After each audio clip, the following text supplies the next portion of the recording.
vamos a reconocer a Fufi Santoricol y al Proyecto de la Ciudadanía. Este es el segundo año que trabajamos con Fufi. Fufi nos pidió a José López Sierra, a Fernando Rodríguez Carretero y a mí. Milton también participó en ese proyecto, porque Milton fue realmente que comenzó este proyecto en Mayagüez y lo reconocemos ahora mismo también. Que Milton presenta a Fufi a José López Sierra a través de su hija Mara y empezamos a trabajar el proyecto. Ya Fufi estaba en los últimos años de su momento de su vida, pero nos convenció y nos convertimos en discípulos de Fufi. Fufi muchas veces tuvimos reuniones, Milton en Mayagüez y Fufi acá en Guaynabo y José López Sierra, Armando Rodríguez Carretero y yo en Casa de las Américas, y nos manteníamos en contacto, hicimos lo que pudimos, ¿verdad? Utilizamos lo que pudimos para empezar este proyecto y lo hemos continuado. Milton ha sido un baluarte de este proyecto en Mayagüez y ha venido aquí en varias ocasiones, estuvo también el año pasado con nosotros y ha sido un consecuente en esta lucha, y le agradezco a estos compañeros que han venido, Isabela, a Germán y a María, que estén acá también con nosotros. Me gustaría que en el futuro pudiéramos sacar a Tuto Villanueva, que está ahora en Isabela, que sería un buen baluarte, porque Tuto fue de los que hizo muchas de las affidavits de Fufi. Juan Mariblas, por otro lado, hoy estamos celebrando el natalicio Juan, que es mañana. Juan Mariblas comenzó el experimento jurídico de renunciar a la ciudadanía americana y lo logró. Logró que le dieran la ciudadanía puertorriqueña, o sea, le quitaran la ciudadanía americana, pero el gobierno de Estados Unidos se lo negó, y después de un tiempo, cuando fueron unos compañeros de Aguadilla, entre ellos Cao Delgado, fue Marilú, fue Ricardo Párez, Marilú con sus hijos, fueron a renunciar a la ciudadanía americana a República Dominicana. Eran como 15 que fueron en el ferry, los americanos cayeron en shock y dijeron, espérate, que esta gente lo que quieren es renunciar masivamente, y los mandaron para el patio para que los picara el sol allí y se cansaran, ¿verdad? Lo vamos a deshidratar. Pero hubo una catarsis, fue que los hermanos dominicanos decían, mira, véndeme la ciudadanía, regálamela, no seas mala fe, si la vas a dejar, dámela a mí, yo te la compro. Y entonces cuando ellos vieron que se estaba negociando con la sacrosanta de ciudadanía, pues entonces decidieron mandarlos a todo Puerto Rico y le quitaron la ciudadanía a Juan Mariblas, a Paquita Pesquera, a Pablo Marcano García y a otros compatriotas que le habían dado la ciudadanía. El proyecto del pasaporte de Fufi fue un proyecto muy bonito que comenzó en el 93 en Casa de las Américas. Tuvimos el honor de fundarnos también precisamente en el 93. Nosotros nos fundamos en el Borinqueño de Chuco Ramos, del barrio en Aguada. Chuco Cortés, que era fue padre después del alcalde de Aguada, Jesse Cortés. Y Chuco Cortés, en el Borincano, pues nos recibe ese año. Ese año fue porque Rafael Cáncer Miranda y un grupo de patriotas habían invitado a Tony Albertsú de Cuba a que vinieran a traer la ofrenda floral. Rafael la de Puerto Rico, a Andrés Figueroa Cordero, fueron compañeros en el Congreso, y de Cuba venía Tony Albertsú, que era del Partido Comunista, representando a América Latina, para llevar la ofrenda cubana. El gobierno de Estados Unidos se lo negó, y entonces Rafael me llama y me dice, cubanito, necesito un cubano bueno que venga aquí a hacer la ofrenda floral y te necesito a ti. Hicimos la ofrenda, y entonces en el Borincano, pues alguien pensó que yo venía de Cuba, pensaron que yo era Albertsú y empezaron a hablarme. Y ahí sale Lilian González y dice, bueno, yo quiero que hagamos una organización, y ahí nació Casa de las Américas. Nosotros nacimos en Aguada, Casa de las Américas de Puerto Rico, nacimos en Aguada en el año 1993. Y de ahí en adelante, pues, seguimos con lo del pasaporte. En ese año, en ese momento, en el Borincano, se hicieron varias renuncias a la ciudadanía americana. Yo vi a Fufi de lejos, yo no conocía a Fufi, yo lo había visto en la televisión. Y lo había visto en el Palacio de los Deportes, pero yo no hablé con él. Yo le di mi turno en el Palacio de los Deportes cuando el Plaza Entero de la ciudadanía puertorriqueña, porque me parecía muy sensato y muy lógico y muy unitario, que iba a unir esfuerzos en los puertorriqueños, iba a unir por la identidad. Y entonces, pues, se hicieron varias renuncias a la ciudadanía, entre ellos Edwin Vélez, que luego fue director de arte de Casa de las Américas en Aguada. Así que fue un proyecto que crecimos juntos. Después nosotros hicimos celebramos el cumpleaños Fidel por un mes consecutivo en el Museo de Arte de Aguada, que era una estación de tren, que era de Chuco Ramos, no sé si era Ramos, Chuco Ramos, que era un contable. Y entonces ahí pues también recibimos, que estuvo Maribel con nosotros, personas que se renunciaron a la ciudadanía americana. Cuando José López Sierra me habla de FUFI, digo que bueno, que vamos a volver de nuevo, porque en el año 98 yo llevé una subbrigada a Cuba que llevaron el pasaporte puertorriqueño más de 12 personas. Y obviamente estaba Rafael Cáncer Miranda conmigo, pero Rafael Cáncer Miranda entraba directamente a Cuba, porque era una figura que con su figura, la misión de Puerto Rico, que es como la embajada de Puerto Rico en Cuba, la misión permanente, que ahora se llama Juan Maribra, pues Edwin González lo recibe y no tiene ningún problema. Pero los puertorriqueños todos tenían, o sea, muchos de ellos tenían el pasaporte puertorriqueño. Las hijas de Gerena Valentín, que fue el creador del pasaporte, iban simplemente con el acta de nacimiento de Nueva York, y eso me creó unos problemas y tuve que dialogar allí, porque ellos me decían, pero ellas no son puertorriqueñas, ellas son americanas. Digo, no, es que hay un pueblo puertorriqueño que existe en el exilio, que aunque nazcan fuera de Puerto Rico, se sienten puertorriqueños. Y eso me costó trabajo hacerlo creer allí en Cuba, pero se logró con las hijas de Gerena Valentín. Después yo le dije, contra Gilberto, en casa ¿cómo se llama? Del herrero cuchillo de palo, porque tú me dejaste a mí con esas muchachas sin pasaporte. Así que volvimos a retomarlo. En el año 93 vino Pedro Martínez Pires a hacer un homenaje al Bisucampo por el centenario. Y ahí yo me reúno en casa de doña Olga Cintrón con Carlos Rayizac, con Pedro Martínez Pires, que era un diputado en ese momento en Cuba por la Asamblea Nacional de Poder Popular de Mariana, y le planteamos lo del pasaporte. Entonces Pedro Martínez Pires me dice, yo lo voy a presentar en Cuba, Julio Espinosa, que era la persona encargada de la Asamblea Nacional de Poder Popular, y se aceptó el pasaporte cubano en Cuba y se aceptó en República Dominicana, porque el pasaporte, entonces el pasaporte en esta área de aquí tenía un acta de nacimiento reducida, y como lo que se necesitaba era el acta de nacimiento, con eso era suficiente y era válido para ir a varios países. Así que varios países latinoamericanos, entre ellos Venezuela, México, Cuba, República Dominicana, aceptaron el pasaporte puertorriqueño y estuvo vigente hasta el año 2001, cuando entonces en el 11 de septiembre cambiaron el proceso. Yo recientemente, ayer llegué de la República de Texas. Estuve de visita primero en Orlando, y en Orlando la Unión Patriótica se quedó con una copia de este pasaporte, que José López Sierra me hizo una copia, dice un par de ellas en más en Offering Back, y los corté y los llevé así porque ellos tienen intenciones de reproducir el pasaporte. Si ellos lo hacen, pues vamos a tener un gran proyecto. En otra ocasión, José López Sierra y yo nos reunimos con Benjamín Angueira, para ver si la orden de los doctores hospitalarios de Malta nos hacen un pasaporte, porque ellos tienen un pasaporte también que ellos hacen. Así que estamos buscando lo del pasaporte. Esto es el pasaporte. Mucha gente me dice, Rosa Menezes nos dijo, bueno, pero eso es algo simbólico. Ok, es simbólico porque los Estados Unidos no lo van a aceptar, porque Estados Unidos es la metrópoli que tienen dominado los puertorriqueños. Pero es real para el pueblo, como identidad. Don Héctor López, que es nuestro cónsul de la República Cristiana de Puerto Rico, que se fundó el año pasado aquí, el 13 de julio, pues está loco por tener un pasaporte puertorriqueño, y así hay un montón de gente que está loca por tener un pasaporte puertorriqueño como símbolo de identidad. Así que yo estoy muy entusiasmado con que ustedes hayan venido hoy aquí. A Graciela yo le pedí evidentemente que viniera, todo el más Nelson, todo el mundo. Milton me dio una alegría tremenda, porque Milton es uno de los compañeros que realmente ha estado con nosotros. Y conocí hoy a Carlos, ¿no? Carlos.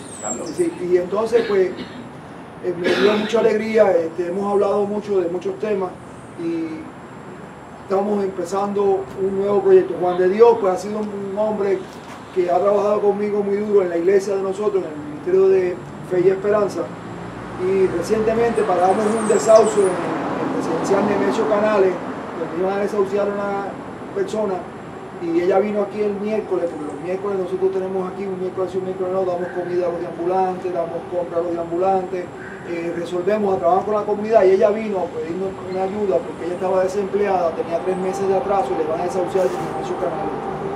Nosotros pues hicimos el esfuerzo y cuando, ¿verdad? Juan de Dios pasó por casa a las 11 de la mañana, pues yo le dije, mira, la oficina cerró en este momento, pero a las 2 de la tarde se había resuelto el caso. O sea, desde estos tiempos yo siempre he estado envuelto en este tipo de actividades y he analizado con bastante, diría que con bastante detenimiento la propuesta de la renuncia a la ciudadanía y he encontrado algunas cosas que a mi juicio dificultan las cosas. Y te las voy a decir y no me molesta la discrepancia porque pienso que se tratan los conversatorios. La gente habla de diálogo, pero el diálogo es entre dos. Entonces, resulta que la ciudadanía conlleva una serie de cosas y la principal a mi juicio es que nosotros tenemos más puertorriqueños fuera de Puerto Rico, en Estados Unidos, que lo que tenemos aquí. También que la ciudadanía es un atributo de soberanía de los pueblos.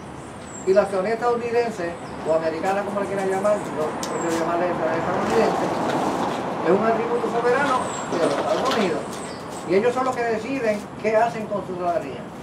Nosotros somos mero recipientes de dádiva y de la voluntariedad que ellos no quieran aplicar. Esclavos. Por tanto, nosotros no debemos, a mi parecer, creo que esto me gustaría que Nelson le diera mucho pensamiento, lo analizara y lo pudiéramos incluso compartir en un programa de radio. Yo tengo en Isabela hace 23 años. Y es que nosotros no deberíamos estar rompiendo la cabeza con la ciudadanía estadounidense o la ciudadanía americana, sino que más bien nosotros debemos afirmar una ciudadanía boricua. ¿Por qué boricua? Porque Puerto Rico tenía residentes desde hace más de 13.000 años, desde mucho antes que existiera la ciudadanía estadounidense. Y este pueblo siempre ha sido víctima de los extranjeros. Y nosotros nunca hemos podido organizar una nación con una ciudadanía propia que corresponda a nuestra nacionalidad. Por eso tengo una propuesta que estoy elaborando hace tiempo, que nosotros hagamos un proyecto de afirmación de una ciudadanía boricua, sin necesariamente el que quiera renunciar a la ciudadanía americana que lo haga, porque eso no es atributo de ellos. Entonces, esa ciudadanía estadounidense va a ir muriendo por muerte propia, por el mismo surgimiento de una ciudadanía boricua. Entonces, les voy a contar una cosa. Yo he venido dialogando hace años con distintas personas en diferentes sitios. Yo tengo una funeraria, va mucha gente a los velorios y yo le hablo de esa idea. Y ustedes no tienen idea la acogida que tiene esa propuesta. Es validar la ciudadanía boricua. Usted no tiene que renunciar a la ciudadanía estadounidense, lo que evita que aquellas personas que están en un proceso de transición, que tienen miedo de renunciar a la ciudadanía americana, pues no la tienen que renunciar. ¿Por qué? Porque si nosotros, por ejemplo, masivamente vamos a suponer que nosotros renunciáramos a la ciudadanía estadounidense y que los tribunales norteamericanos le hubieran reconocido la renuncia a Juan Maribra, pero ellos le pueden aplicar sanciones, restricciones. Lo pueden hacer como le hicieron a Corea, que lo dividieron y los de Corea del Norte y los del Sur no se pueden reunir y no se pueden visitar, y eso nos pasaría a nosotros, nuestra familia allá. O sea, que estaremos propiciando probablemente una violación masiva de derechos humanos contra nuestros puertorriqueños que viven allá. Por tanto, mi propuesta es, y no son esos argumentos solamente, hay otro montón de argumentos, pero mi propuesta es que nosotros redactemos un proyecto de ciudadanía con una declaración de principio, quizá con un resumen histórico de la trayectoria que hemos seguido nosotros y de cómo nuestra identidad nacional sea preservada a través del tiempo y cómo nosotros podemos hacer valer una ciudadanía. He conversado con muchas personas y ustedes no creo que puedan entender cuánta acogida tienen. Yo he hecho junto con un amigo que también comparte la idea, que se llama Francisco Galarza, allá en Isabela, y hemos hablado con diferentes personas, y ¿saben lo que nos dicen? Más del 50% de las personas, o cerca del 40-45% nos dicen, cuenta conmigo. Ahora bien, como nosotros ir a registrar organizaciones en el Departamento de Estado, o ir a llevar casos a los tribunales, y a ir a juramentar a la ciudadanía boricua, en términos legales de la colonia, sería reconocer la jurisdicción legal de la colonia. Mi propuesta es que nosotros juramentemos una ciudadanía boricua ante dos testigos, que tiene tanta validez a mi juicio, no sé si eso me corrige, por abogado, ¿verdad? Si tiene el peso, una ciudadanía boricua juramentada ante testigos, dos testigos. Pero yo creo que nosotros, estoy convencido de que podemos reunir más de $500,000 de afirmaciones a la ciudadanía. Porque nosotros a veces vemos una visión constreñida a nuestro grupo y pensamos en el compañero de ideas que comparte con nosotros, pero que estamos desvinculados de la gente. Ustedes saben que cuando se hicieron las marchas del mes de julio, allí no se dieron banderas de partidos políticos. Esa juventud no es ya esa juventud amarrada al partidismo político partidista. Esos muchachos están esperando orientación. Y de hecho, ustedes saben que cuando nosotros éramos jóvenes, bueno, o éramos más jóvenes que ahora, vamos a decir, nosotros también éramos impulsivos y no pensábamos las cosas con el detenimiento que las pensamos ahora. Por tanto, la virtud que puede tener llegar a viejo es poder servirle de apoyo a los jóvenes. Ya nosotros no estamos para imponerle directrices a los jóvenes, estamos solamente para poner el hombro para que ellos se recuenten. No para que se recuenten y no hacer, sino para que se apoyen en nosotros. No estamos para darle apoyo a esas generaciones de jóvenes.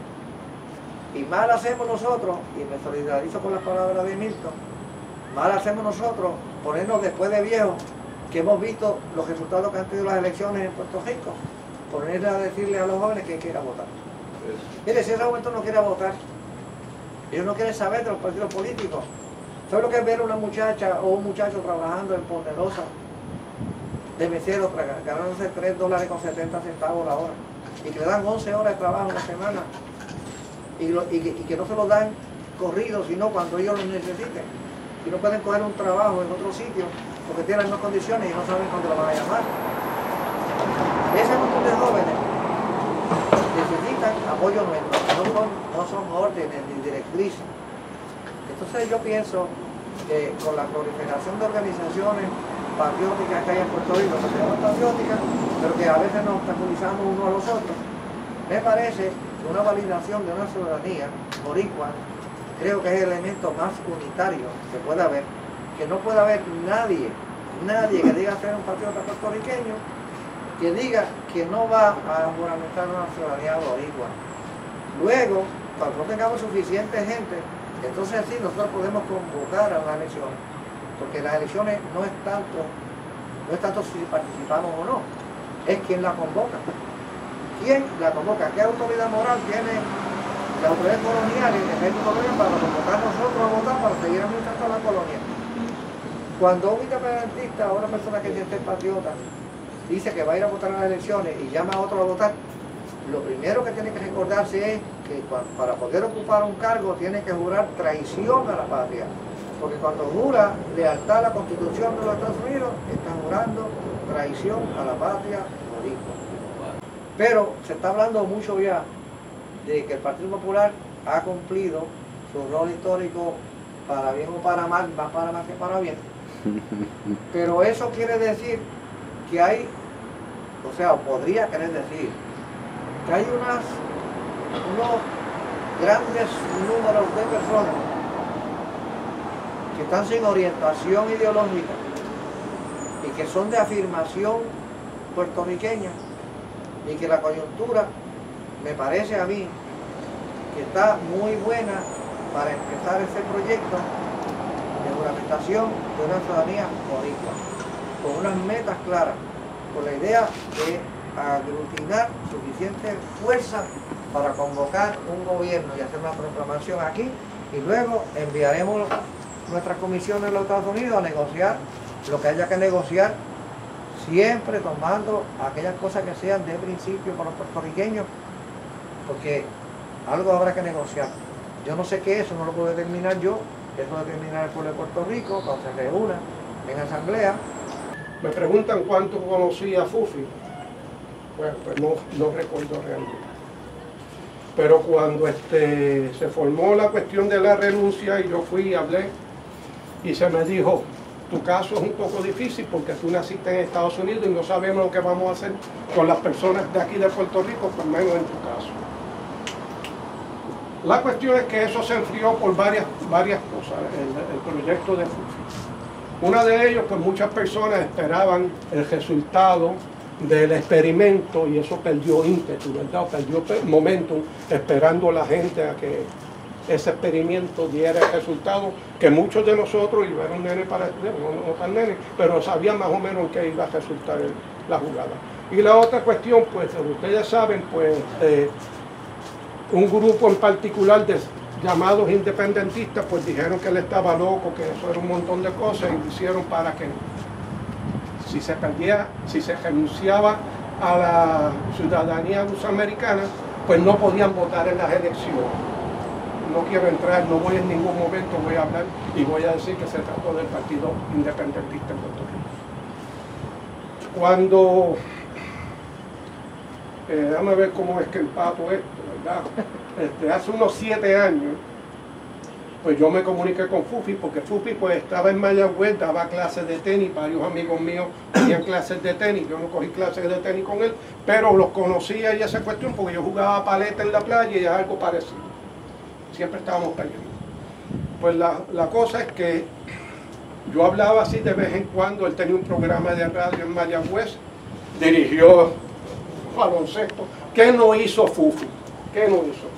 De hecho, los que quieran saber algo de su proceder y esta cuestión, hay un libro que se llama Perspectiva, que es digamos que es el resumen o está contenido de todos los artículos que él tenía en el periódico El Nuevo Día.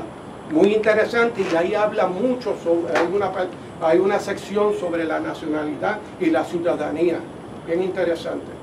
Les sugiero que si pueden conseguirlo, yo creo que eso sería la Biblia para empezar a hablar sobre la ciudadanía boliviana. Pues hace como unos 7 años, pues yo me comuniqué con Fufi para tratar de revivir esta cuestión de la renuncia y la afirmación de la ciudadanía boricua.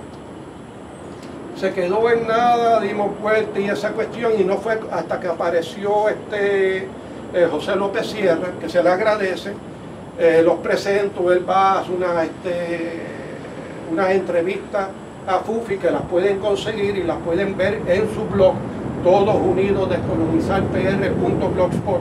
Muy interesante. Ahí se va a encontrar con una serie de actividades que el hombre se dedica a recorrer todo Puerto Rico para esas actividades. Y ahí se va a encontrar con varias las entrevistas que se le han hecho a Fufi Santori, que son de los más interesantes y son muy didácticas en cuanto a esto de la ciudadanía. Pues entonces se me ocurre presentar otro intento más en estas cuestiones, y era de la reafirmación de la ciudadanía boricua, y se la llevé a varias organizaciones. Por cierto, los 25 de julio en Guánica, luego de la actividad de los compañeros del Partido Nacionalista, y gracias también a José López Sierra, a mí se me ocurre una actividad que se llama Boricua contra la invasión. Todos los 25 de julio, después de la actividad del Partido Nacionalista. Allí lo único que se tiene que hacer es diferentes organizaciones vayan y den un pequeño mensaje condenando, rechazando, repudiando la invasión de Puerto Rico. También tenemos una sección participativa. El año pasado el compañero José López Sierra amplió una foto que yo le envié del barco Manhattan, que fue el que bombardeó e invadió a Puerto Rico, y la actividad consistía en que todo el mundo llevara, bueno, yo llevé las piedras y rompimos el retrato, un retrato de 2x3 que el compañero pagó y se le agradece por eso. El año antipasado, en esa misma actividad participativa, pues tuvimos una figura del tío Sam de 5 pies de altura y le caímos a huevazos. Y el año anterior, pues, tuvimos un barco de guerra que hice y también le caímos a pedra. Y uno de esos temas era desmistificando la ciudadanía USA americana. Y entonces pues invité a Alberto Lozada, que como ustedes saben fue uno de los renunciantes, y llevó el caso al Supremo, etcétera, etcétera. Ya Mari Blas había muerto y entonces pues se invité a Juan Raúl Mari Pesquera.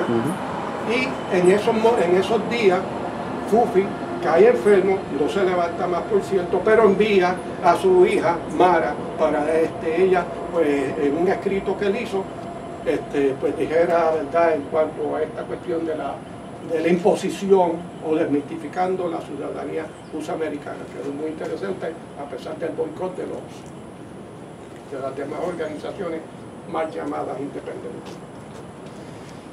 ¿En qué se pretende con todo esto, verdad? Yo creo que no es tan solo el reafirmar la ciudadanía boricua, es que solamente con eso nada más nos impulsa a levantar el margen, el sentido patriótico que ha decaído tan gravemente en este país. Yo voy a continuar, ¿verdad? Trabajando en pro de eso y vamos a tener que hacer varias reuniones para ver cómo es que confeccionamos esta cuestión. Hoy quiero compartir unos elementos de información con ustedes, porque estos elementos de información constituyen una historia que se le ha escondido a los puertorriqueños a través del sistema escolar colonial y a través de los currículos universitarios. Y aunque hay mucho que hablar y mucho que explicar, no los voy a cansar, porque si están cansados, el calor, la humedad lo tiene agobiado. Pero voy a tratar de ser lo más breve posible. Miren, fíjense.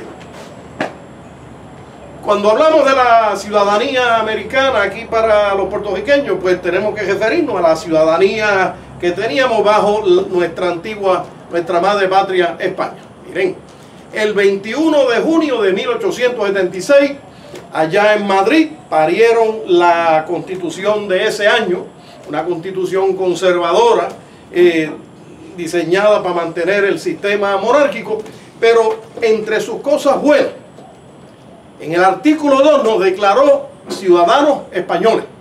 Y era bien clara esa constitución. Decía, serán ciudadanos españoles los nacidos de padre y madre o madre españoles. Tendrán la condición de españoles. También decía, los nacidos en territorios ultramarinos españoles también tendrán la condición de españoles. Y después pasaba a definir obligaciones, derechos y obligaciones de los ciudadanos españoles. Oigan, en contraste, la Constitución de los Estados Unidos, eso de la ciudadanía, que está en la enmienda, Miguelito, enmienda 14, serán ciudadanos de Estados Unidos los nacidos en Estados Unidos, sujetos a su jurisdicción. Ajá. Pero ¿saben qué? Eso era una expresión engañosa. Porque las tribus indias, los indígenas americanos, nacían en los 50, 48 y pico estados y no eran ciudadanos de Estados Unidos, habiendo nacido allí. Y entonces había un enredo de madre, eso de la ciudadanía, quién era y quién no era ciudadano americano y qué derechos tendrían, no estaba claro. Todo eso estaba envuelto en una especie de nebulosas y misterios, porque como había negros, los negros nacían en Estados Unidos y por ese hecho eran ciudadanos, pero como había el discrimen racial en la nación americana, llamada nación americana, el negro era ciudadano, pero no era ciudadano. Miren qué cosa, no tenía los mismos derechos jurídicos, políticos, legales constitucionales ni sociales de los ciudadanos americanos blancos. Pero de nuevo, eso de quién era y quién no era ciudadano estaba en una nube de misterio y de racismo, del racismo supremacista blanco anglosajón.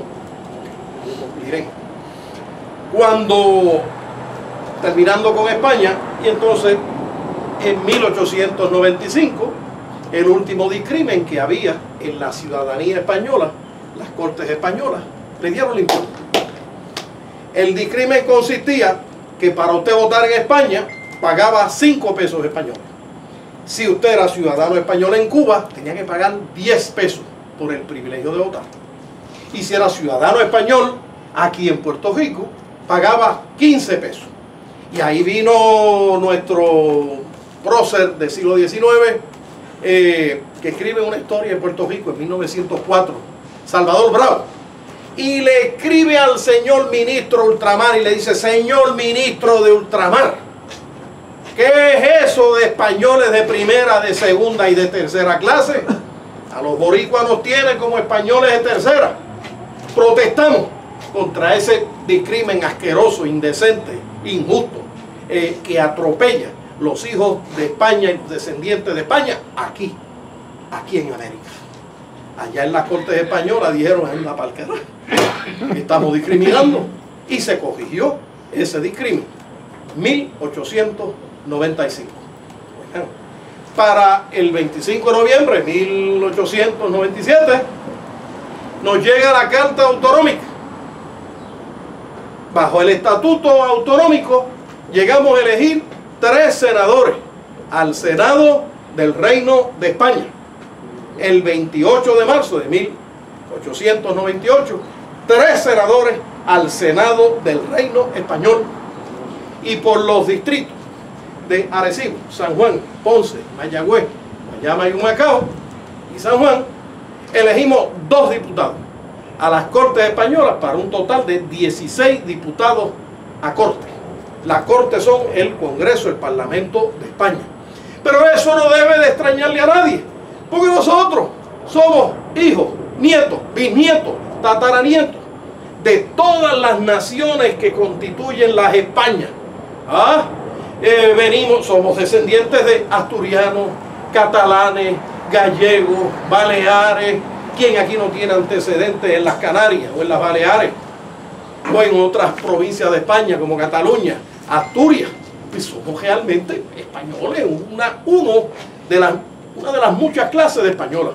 Me decía un español amigo: oye, majo, ustedes, vosotros los boricuas, sois sangre de nuestra sangre y huesos de nuestros huesos. Y me decía: vosotros los puertorriqueños sois también nuestros compatriotas, nuestra familia de ultramar. Y eso es verdad, eso es correcto, el que lo hereda no lo hurta. Y me dijo: y vosotros, aunque seáis prietos, también sois españoles, porque vos lleváis la sangre de España. Y eso es cierto, con el mestizaje que hemos tenido aquí en Puerto Rico. Nosotros los boricuas, que venimos en todos los colores, en todos los estilos, desde los más blancos y colorados hasta los más prietos y todos los colores habidos y por haber, somos una nacionalidad policromática, en todos los colores, en todos los estilos. Somos una chulería. Pero seguimos siendo una comunidad española ultramarina, lo que yo llamo españoles borincanos, españoles puertorriqueños, y así ya en España nos están reconociendo al punto, pues, que el municipio de Plasencia ya pasaron una resolución para darnos la ciudadanía española y para pedirle a las Cortes: mira, estos son españoles también, descendientes de llevar la sangre de España, reconócele la ciudadanía. Bueno, pues entonces ya para 1898 éramos una provincia española que tenía personalidad legal internacional, porque podíamos hacer y negociar pactos y tratados comerciales internacionales. O sea, teníamos personalidad legal internacional. Eso quedó claro, estamos claros en eso. Ajá. Y en eso los Estados Unidos invaden Puerto Rico. Lo sabemos, el 25 de julio, ya el 12 de mayo habían bombardeado San Juan, la escuadra del almirante Samson bombardeó San Juan, hubo muertos, heridos.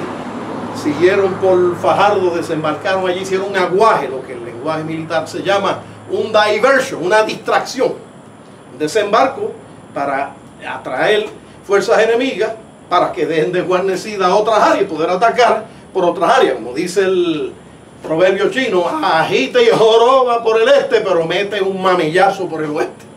Y los norteamericanos usaron esa táctica. De ahí que el 25 de julio de 1898 invadieran y entraran por Guánica. Ajá, miren.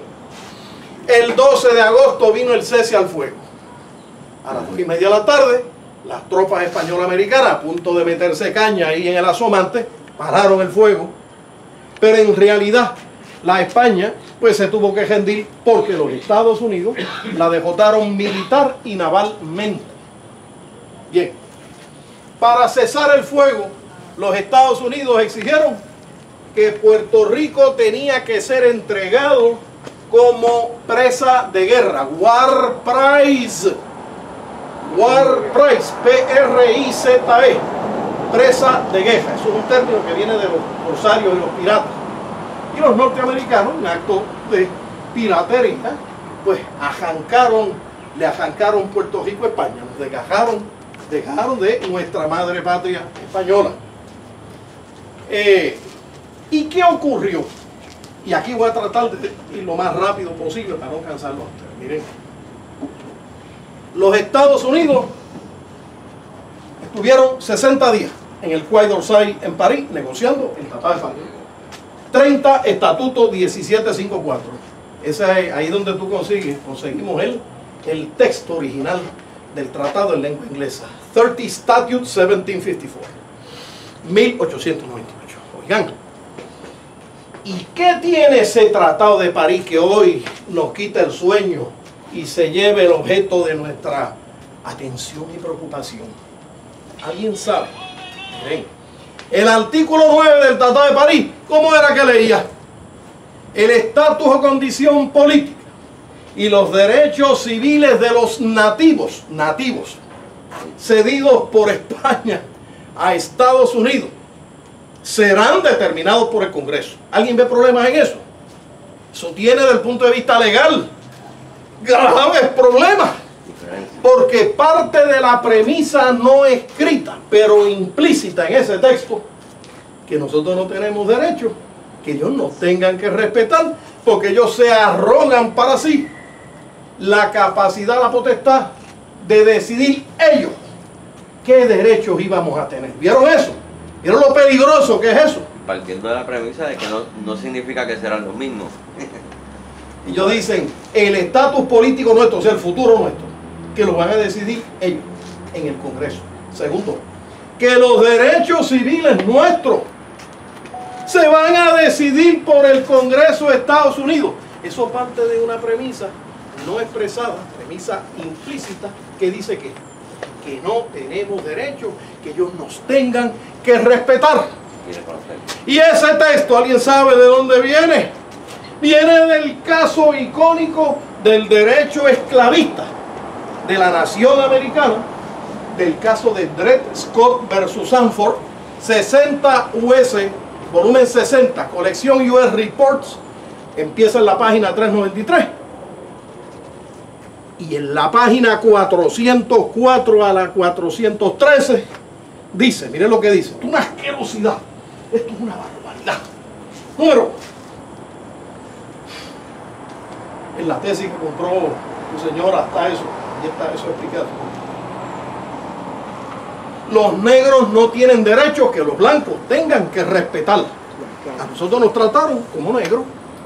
Oye, oigan, no hay problema, nosotros somos negros, blancos, brown, mulatos, mestizos, venimos en todos los colores, orgullo. Pero para los americanos eso era un pecado. Eso del mestizaje de negros y blancos, eso era una asquerosidad, eso era algo inmoral, indecente, horrible. Oh, le viraba el estómago. Y todavía tienen esa reacción, porque ellos no estaban acostumbrados al mestizaje. Pero la nación española sí. Digo la nación española, son muchas naciones españolas. En España, los españoles, nuestros antecesores, pues eran mezcla de tribus ibéricas con legiones romanas, alanos, que eran pueblos iraní que fue para la España, vándalos, visigodos, suevos, que eran tribus alemanas del noroeste de Alemania, y de toda esa mezcla. Los celtas. Celtas también, árabes. Los árabes dominaron Los tres judíos. cuartas partes de toda España. Por eso es que en la lengua española nuestra, el léxico el castellano, tiene tanta palabra árabe. 800 años. Alférez, segundo teniente en árabe. Torre, Ojalá si Torre, lo permite. Alcázar, Alcázar de proa, Alcázar de popa, Torre, coge la marinería naval. La comida almojábana. Almojábana es una comida mozárabe del sur de España. Alcanfor, que viene de la medicina. Álgebra, que viene de la matemática. Hay tanta palabra árabe. Y la más común, ¿cuál es la palabra árabe más común en la lengua española? Ojalá y coño dejemos de ser esclavos. Ojalá y nos respeten esos gringos americanos. Ojalá que ojalá en la invocación del nombre de Dios en árabe, Alá. Y de ahí salió ojalá. Ojalá me diga que sí mañana. Alabado, Ahí. alabado, alabado. Eso cuando alguien dice algo, dice, En la alabado. invocación del nombre de Dios en árabe, Alá. ¿Vieron? Y aquí decimos ojalá. Ojalá me diga que sí. Ojalá me gradúe, ojalá no me cuelgue. Es que eso está en todos lados. Ojalá. Ojalá no. Ojalá que llueva café en el campo. Ahí, miren. Así que en ese Tratado de París, ese texto, que el Respetaron estatus eso. y los derechos civiles nuestros los van a decidir ellos en el Congreso. Miren, nos definieron como esclavos. ¿Cuál es la definición de esclavo? ¿Alguien sabe? Me remito al artículo 28, 31 del Código Civil de Luisiana, que es primo hermano del Código Civil de Puerto Rico. ¿Okay?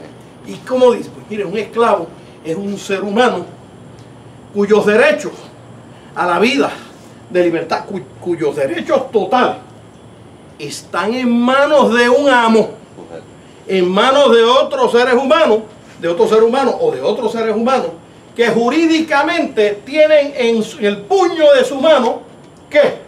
La vida, la libertad y propiedad del pobre esclavo o esclava. ¿Está claro eso? Hay una decisión del Supremo de Estados Unidos, búsquenla en Google esta noche, Jigwo versus Hopkins, 188 US Reports, a la página 350, en la página 370. El juez Matthews del Supremo de Estados Unidos, miren, definió la esclavitud. Dijo,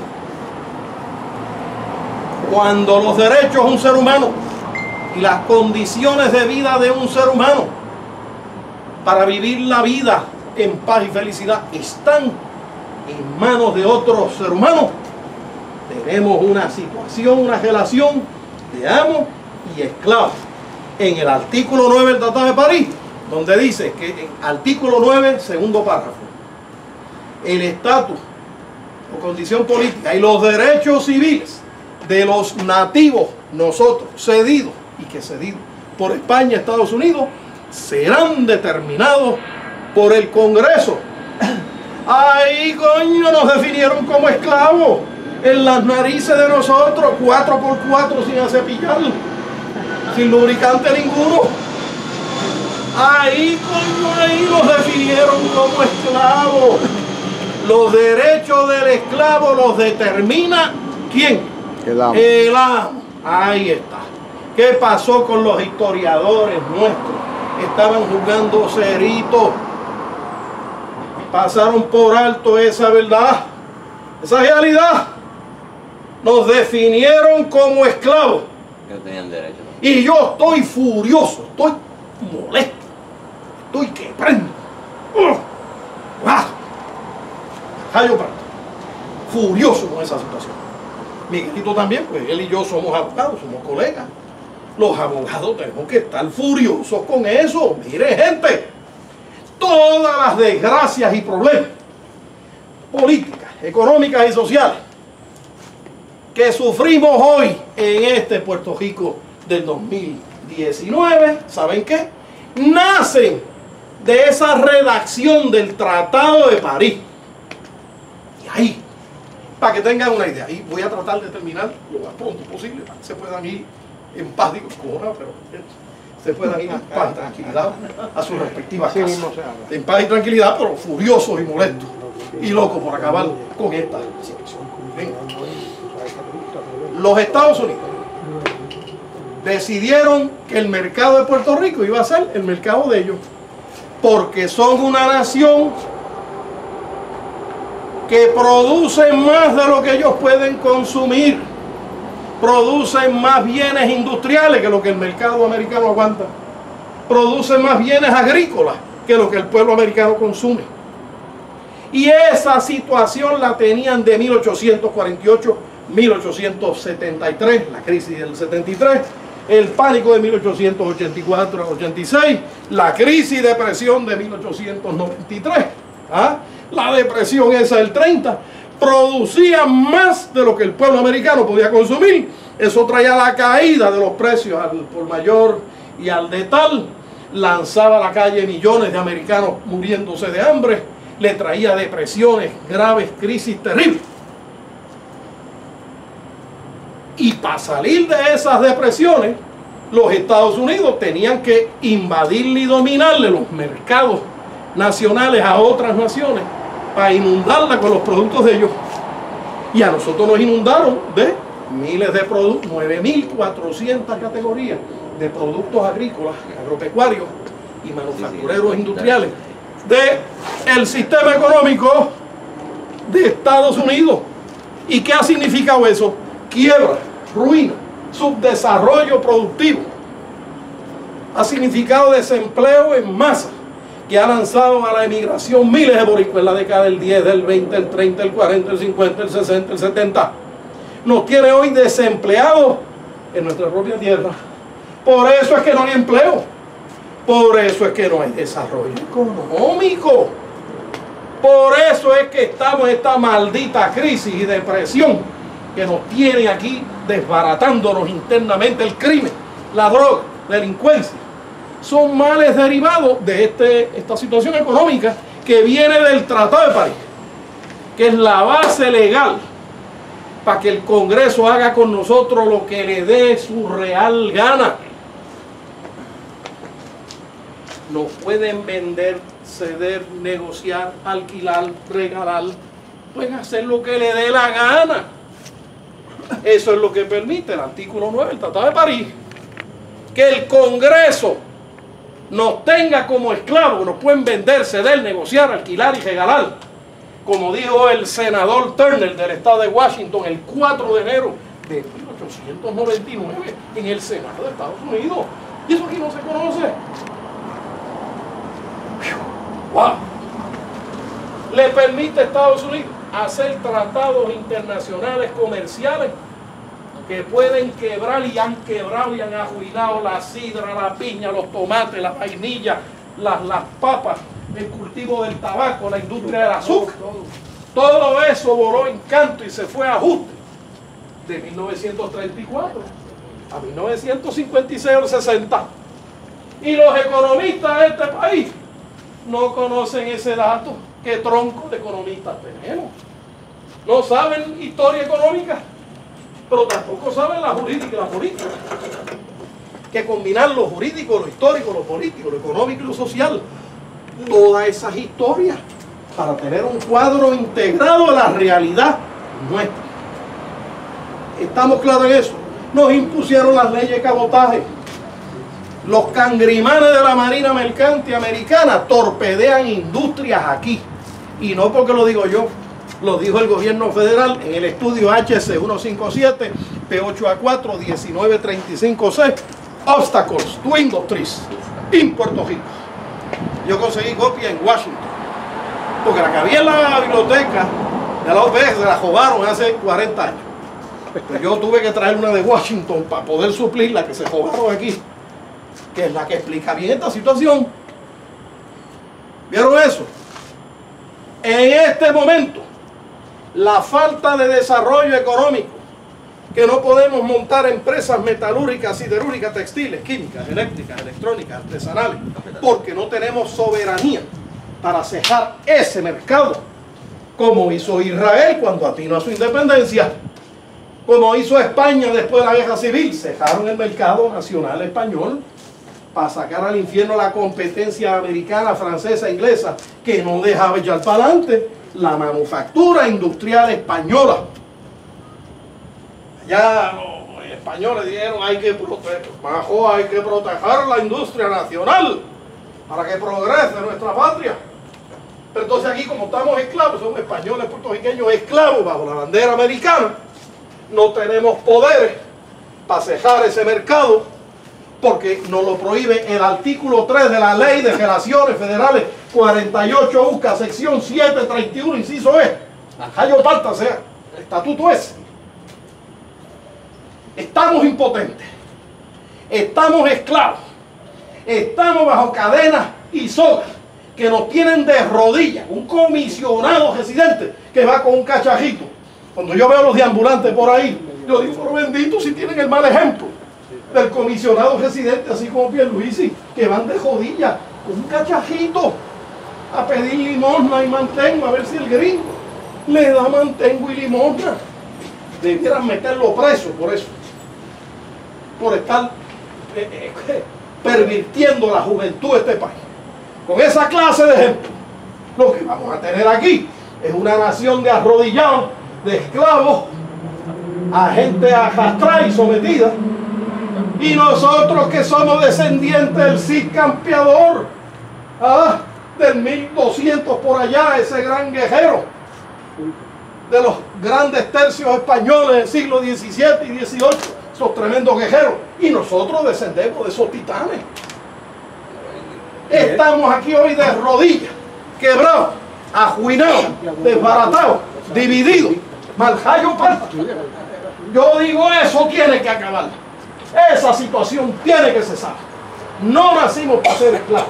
Y yo seré esclavo, pero ¿saben qué? Soy rebelde y cimajón. Hasta el día que yo me muera, voy a estar en acto de rebeldía y de rebelión, agitando, educando, organizando y movilizando para conquistar lo que por derecho nos corresponde, que es la plena, total y absoluta soberanía. Que viva esta patria, que viva esta tierra y abajo el planeta.